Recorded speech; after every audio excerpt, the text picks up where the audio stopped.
A vinda de Jesus a este mundo marcou um rompimento com um sistema. Não foi um sistema político como os judeus pensavam. Os judeus pensavam e ansiavam e queriam, e esperavam e julgavam pelas profecias mal interpretadas por eles, que Jesus viria romper com um sistema político opressivo que vinha oprimindo a população israelita desde muito. Eles sempre tinham sido oprimidos. Jesus não veio para isto. Ele veio para romper um sistema de culto, um sistema eclesiasticamente já corrompido, um sistema de adoração. Ele veio trazer, inaugurar uma nova era, a era da adoração a Deus, adoração plena. E daí para trás, de Jesus para trás, nós encontramos sim adoração a Deus, a Jeová. No Antigo Testamento, os escritos do Antigo Testamento são plenos de cultos, de adoração com acessórios prescritos pela lei mosaica, cultos de caráter revelatório, ou seja, inspirados por Deus diretamente. Algumas pessoas recebiam mensagens de Deus diretamente, sem nenhuma escritura na mão. Mas isso tudo fazia parte de um sistema de revelação progressiva e crescente que Deus resolveu mandar para o seu povo, pouco a pouco, da infância até alcançar a maturidade. Naqueles momentos do Antigo Testamento, eles adoravam de uma maneira incompleta. É tanto que Jesus, quando se encontra com a mulher samaritana junto ao poço de Jacó, na cidade de Siquém, ele diz, quando ela pergunta, sendo samaritana, tendo um culto reservado, paralelo no Monte Gerizim, paralelo ao judeu, ao culto dos judeus, que também adoravam, eles samaritanos adoravam a Deus conforme os 5 livros primeiros da lei de Moisés, da Bíblia. Ela perguntou, onde é a verdadeira adoração, afinal? Essa é a pergunta de todo mundo. Essa é a pergunta que você poderia estar fazendo hoje. Talvez não sem resposta, porque você que conhece Jesus já sabe onde é. Mas essa é a pergunta que está no homem. Essa é a pergunta que estava em Caim. Por que Deus não recebeu a oferta de Caim, que era irmão de Abel e era também zeloso, e fez uma oferta bonita, bem arrumada? E há uma interpretação, pode ser que você ache exagerada, mas tem uma lógica, de que Caim, quando percebeu que Deus gostava de ofertas com sangue, ele disse, é de sangue que você gosta? Então matou o irmão. É a coisa mais difícil para o homem, é adorar a Deus, encontrar o caminho de adoração a Deus. O homem jamais vai encontrar. O homem de si mesmo não tem meios, não tem mecanismo, não tem como, porque o homem é nascido em pecado. Em pecado me concebeu a minha mãe, disse o grande poeta bíblico, rei Davi. Então, a revelação tendo começado lá no Éden, Deus matou um animalzinho, vestiu com a pele daqueles animais, vestiu o primeiro casal, no ato simbólico de que sem derramamento de sangue não há remissão de pecados. Estava a primeira mensagem pregada, o primeiro missionário, o primeiro pregador, ali mesmo, em cima do ato Deus falou que tinha que haver sangue, vestiu o primeiro casal com vestes de peles de animais, para dizer que só o sangue, só pelo sangue, só o sangue de Jesus Cristo nos purifica de todo o pecado. E que mais tarde viria esse cordeiro, já simbolizado no Éden, também uma vez confirmada o seu simbolismo na Páscoa, quando Deus falou para os israelitas, para Moisés, na saída, no dia da saída, dia 15, dia 14 para o dia 15 do mês de Abib, eles iam sair, eles iam fugir, e Deus falou para Moisés, fala que para cada família matar um cordeiro,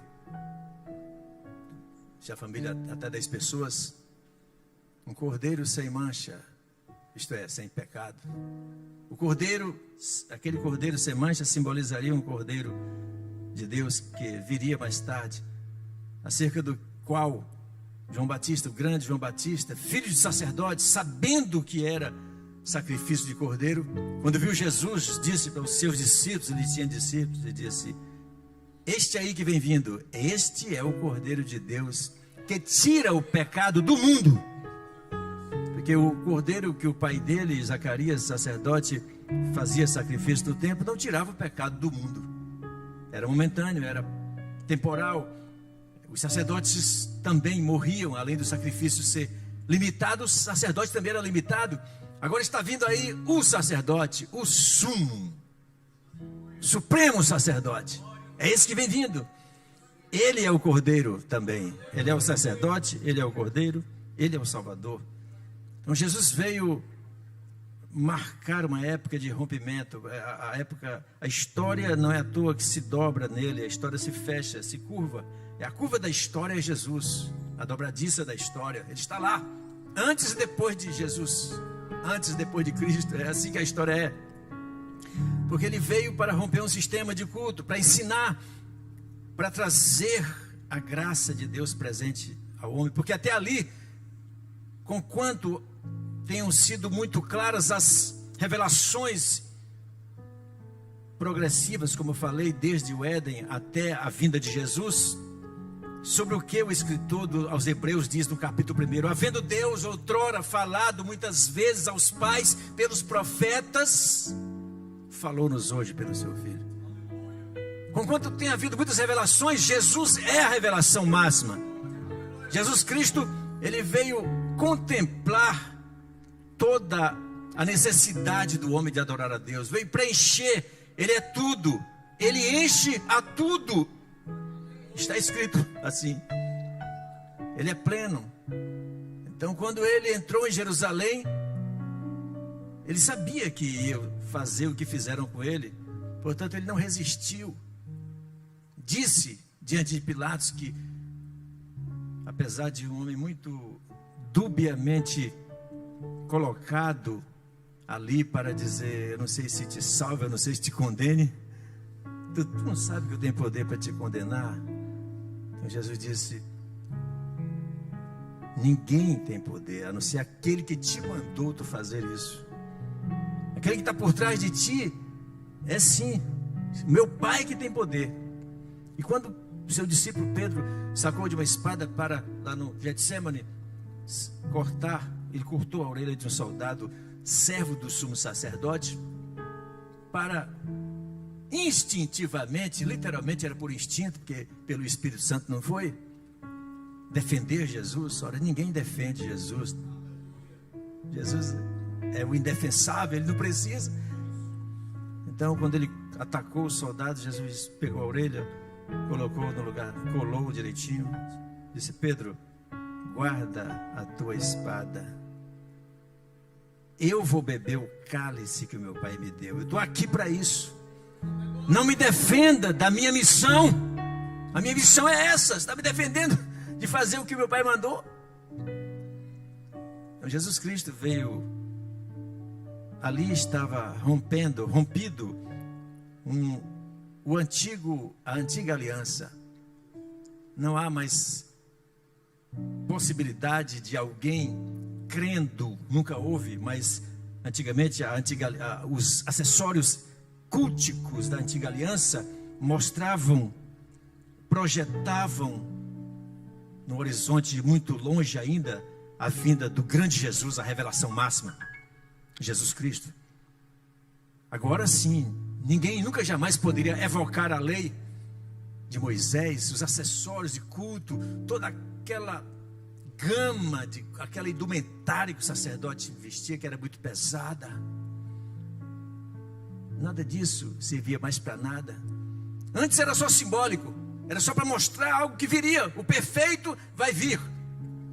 Agora chegou Jesus, adoração, disse Jesus à mulher samaritana, adoração não é nem neste monte que vocês acham que cultuam a Deus, o Monte Gerizim, embora com a lei de Deus, e nem em Jerusalém, que é a Meca dos judeus.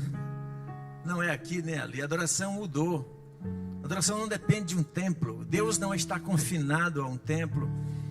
Deus não habita em templos feitos por mãos humanas.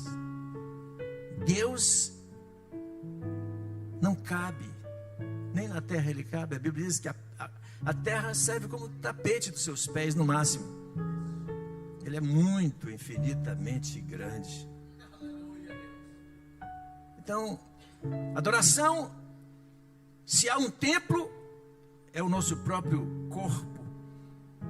É esse tabernáculo. Quando esse tabernáculo se desfizer, disse Paulo, então é esse corpo que abriga o Espírito Santo. Ele está em mim, ele está em você. Se você crê em Jesus, o Espírito Santo mora em você até o dia da vida. Até o dia da vida de Jesus ele está, é como selo. Você precisa dele. Se não tiver, impreterivelmente uma pessoa não vai para o inferno por ter cometido algum pecado. Ninguém vai para o inferno por ter cometido pecado. A Bíblia mostra isso. Não há pecado nenhum que leve ninguém para o inferno. A pessoa já está lá, porque ela não crê. Não é porque ela praticou, é porque ela deixou de praticar a fé em Jesus Cristo. Ela foi para o inferno. Ela já nasce condenada.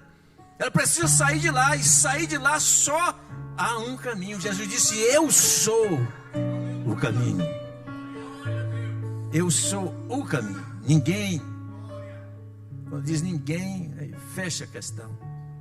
Ninguém vem ao Pai. Ele não disse ninguém vai ao Pai. Vai lá, João 14:6. Ele diz ninguém vem ao Pai.